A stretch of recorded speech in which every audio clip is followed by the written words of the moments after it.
Bonjour à vous. Aujourd'hui, en remerciant Clément qui est à l'origine de cette petite vidéo, nous allons parler de perception vibratoire, perception énergétique autour du prana. Puisque Clément m'envoie ce petit message en me disant « Est-ce que quelqu'un peut m'aider ?» Alors je vais essayer de l'aider. Et qui dit « Est-ce que vous voyez le champ unifié? Est-ce que vous voyez le chi, le prana? Est-ce que vous voyez quelque chose? Est-ce que tout le monde voit les champs magnétiques? » Mais la raison ou la fausse raison, ça voudrait dire qu'il y a une vraie raison, la fausse entre parenthèses raison entre guillemets, nous empêche de les décoder ou de s'intéresser à la perception de ces infos. Point d'interrogation. Merci Clément. Alors c'est vrai que au décours d'une optimisation de l'hygiène de vie qui passe par le manger plus, manger mieux si vous êtes en sous-poids, ou le manger moins, manger mieux si vous êtes en surpoids, ou en relation excessive, compensatrice à la nourriture, tout ça pour rééquilibrer une relation plus harmonieuse, entre guillemets plus saine, à la nourriture, au regard des véritables besoins du corps. Eh bien, avec cette régularisation par la nourriture et la pause alimentaire progressive d'une journée par semaine, exemple, et puis de venir se poser et détoxifier pendant 7, 14 ou 21 jours avec un complément Skype, puisque je ne fais que des guidances résidentielles en 14 jours, comme ici dans le Cantal, eh bien il y a cette détoxination que le corps va opérer à partir du moment où vous ne mangez plus momentanément, sur une durée plus ou moins courte ou plus ou moins longue, eh bien le corps n'arrête pas de fonctionner puisqu'il va embrayer la détoxination. À cette détoxination du corps physique, il va y avoir une détoxination aussi des organes des sens. Vous allez globalement sentir mieux les odeurs, goûter mieux les aliments sur la langue avec les papilles gustatives qui seront détoxifiées. Vous allez entendre mieux. Je raconte fréquemment que, par exemple, avec la même voiture, sur l'autoroute à 110 km/h, vitres remontées, j'avais l'habitude, avant 2012, avant l'aventure prana dans ma vie, j'avais l'habitude d'entendre raisonnablement la musique à volume 11. Et depuis, je suis à volume 9, parfois volume 7. Donc il y a eu cet décrassage de l'ouïe. Et puis vous allez sentir mieux. Par exemple, si vous touchez un arbre, vous allez percevoir plus de choses. Si vous touchez le chat, le chien, si vous allez tenir quelqu'un par la main, dans les bras, etc., embrasser quelqu'un, vous allez aussi ressentir plus de choses par le biais du tactile. Cependant, à cette détoxination des organes des sens, officielle reconnue par l'Occident et la médecine ici en Occident, en France, il va y avoir aussi une activation plus ou moins importante des sens officieux, qui ne sont pas reconnus en Occident, mais plutôt qui sont corrélés, relatifs à la culture de l'Orient, au sens large. Donc vous allez activer la clairvoyance, la vision subtile par l'œil de l'esprit, la clairvoyance. Vous allez percevoir des choses que l'œil physique ne voit pas. Et c'est là où je vais pouvoir répondre à la question de Clément. Vous allez aussi activer l'ouïe subtile qui est la clairaudience, en partie, plus ou moins, ça dépend des uns et des autres. Et ça, personne ne le sait à l'avance. Vous allez aussi activer, par exemple, la capacité à sentir des odeurs que l'on ne perçoit pas d'habitude, la clairsentience. Vous allez développer plus de télépathie, d'intuition, etc., etc. Et donc, pour répondre à la question de Clément, est-ce que je perçois le prana? Est-ce qu'il est possible, nous autres les humains, de percevoir cette particule de lumière, le photon, dans l'atmosphère? Eh bien c'est très simple.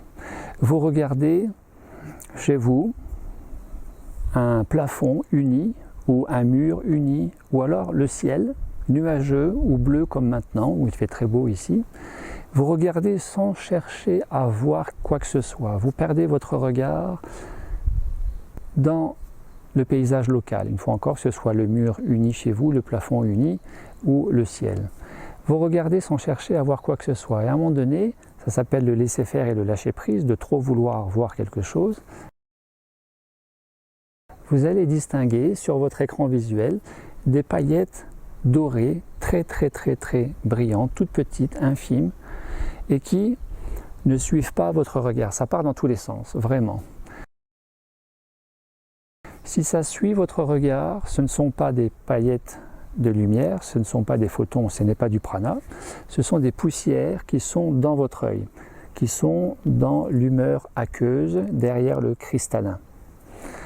Ceci dit, corrélé au sens officieux, non seulement il est possible de voir le prana, mais par effet de clairvoyance, d'activation partielle plus ou moins importante chez les uns et chez les autres, et une fois encore corrélé à la pause alimentaire qui permet de décrasser la machine, mais aussi de se déconditionner de ces vues a priori, préjugés, croyant, faisant croire qu'il n'est pas impossible de voir certaines choses, eh bien vous allez vous surprendre de voir plus ou moins l'aura d'un arbre, l'aura d'une forêt, quand vous regardez de loin une forêt, l'aura qui surplombe le dos d'un chien, le dos d'un chat. Vous allez vous surprendre à distinguer, comme ça m'arrive fréquemment, dans la salle d'entraînement du tennis de table, de voir des champs vibratoires, des champs d'énergie sur le fond des murs de la salle de sport, ou autour de mes copains, les joueurs, de voir cette énergie, cet halo de lumière qu'on appelle l'aura. L'aura éthérique peut-être, l'aura astrale peut-être. Ça fait partie de ces perceptions possibles. Et puis, là je fais appel à mon binôme. Bonjour. Je vous présente Joëlle, qui s'est prêtée pour la petite vidéo, donc elle me prête ses mains. Il est tout à fait possible aussi, non seulement de voir autour d'une personne, son énergie, mais il est aussi possible d'aller percevoir à l'intérieur. Et ça, dans le cadre de soins énergétiques par exemple, eh bien, je prends mon pouce. À l'extrémité du pouce, il y a un mini chakra, comme à l'extrémité de tous les doigts et de tous les orteils, il y a des mini chakras, mini vortex. Je vais connecter le centre de la main, où il y a le chakra palmaire, qu'on appelle en chinois Lao Gong. Je vais connecter les deux chakras palmaires, vortex palmaire de Joëlle, et je relâche mes bras. J'invite Joëlle à se détendre, à fermer les yeux, à se mettre dans son ancrage, dans ses racines. Et moi, je vais passer en revue du haut vers le bas. Je vais scanner, tout simplement, avec cet effet de clairvoyance, cette vision subtile qui permet d'aller à l'intérieur et d'aller évaluer la circulation énergétique, le prana circulant dans l'organisme de Joëlle, en termes de circulation dite normale, ou accélérée, ou freinée, ou bloquée.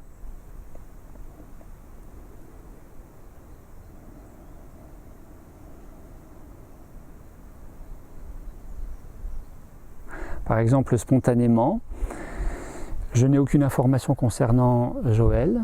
Spontanément, Joëlle, est-ce qu'il y a quelque chose d'un certain inconfort, raideur, lourdeur au niveau des vertèbres cervicales, du haut du dos, des épaules, en antécédent ou quelque chose d'actuel maintenant que tu vivrais ces temps-ci?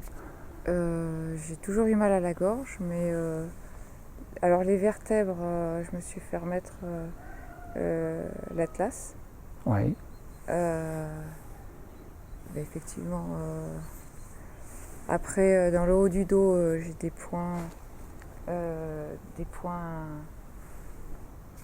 Des points plus ou moins douloureux, des nœuds? Des nœuds, voilà. D'accord. Des nœuds ici. Voilà. Ok. Donc a priori, de façon empirique, a priori ma perception est validée par Joëlle qui va dans le même sens d'une certaine somatisation ou d'antécédents somatiques au niveau vertèbre cervicale et de tension musculaire, au moins musculaire, dans la région supérieure du dos. La médecine chinoise le dit, quand nous avons un symptôme organique, la circulation énergétique est freinée ou bloquée. Par exemple, vous tombez, vous vous faites mal au poignet, vous avez une entorse de cheville ou une douleur du poignet.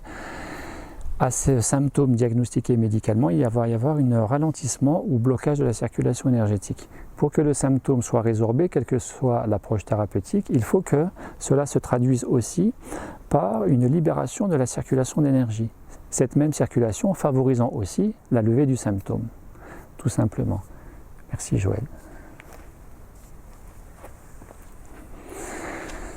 Donc bien sûr, il est tout à fait possible de percevoir le prana sans chercher à le voir. Bien sûr, il est tout à fait possible de distinguer des champs magnétiques autour des êtres vivants, les animaux, les végétaux, les êtres humains. Bien sûr, il est tout à fait possible de percevoir à l'intérieur, dans le cadre de soins énergétiques spécifiques. Et puis, quatrième aspect possible, certaines personnes, parmi lesquels aussi certains des stagiaires que j'accompagne en pause alimentaire, témoignent, certains d'entre eux, de pouvoir distinguer ces particules de lumière, le prana, le soir, volés, baissés complètement dans le noir dans leur chambre, dans l'air ambiant, au niveau du plafond, de distinguer ces lumières.